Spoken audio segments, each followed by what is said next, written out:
So first of all, you have to be focused, right? So you cannot attack all the company in the world. So you need to be focused on what makes sense based on your business challenges and your product and what you can sell. So you got to define the perfect target, right? And once you did that, then you have the opportunity to actually define different tiers or priority level.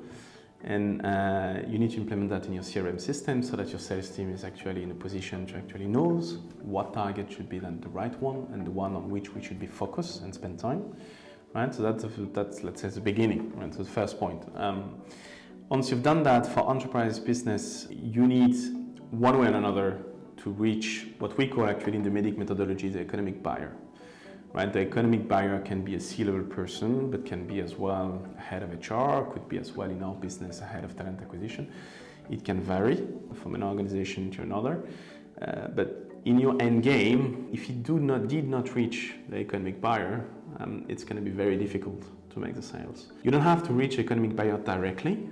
It can be as well indirectly. It doesn't have to be direct always. It's good if you can, but if you can't, it has to be at least indirect.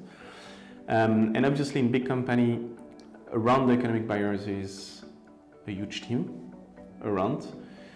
Each of them within that team have the responsibility, and you need to identify within that team which are the influencers, which are the real sponsors, the rising stars. You need to understand that, what we call around mapping. Mapping is not just knowing who is in that enterprise, but it's as well to understand what roles they play. And what I mean by what role, this is not their job title.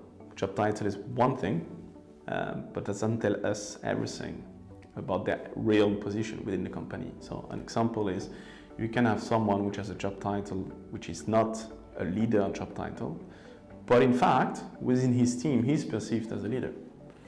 So that person, we need to understand and to face the fact that this is a leader and he has a high power of influence over the rest of the team. That's part of the things that we need to understand while actually deep diving in those enterprise organizations to reach the economic buyer at the end.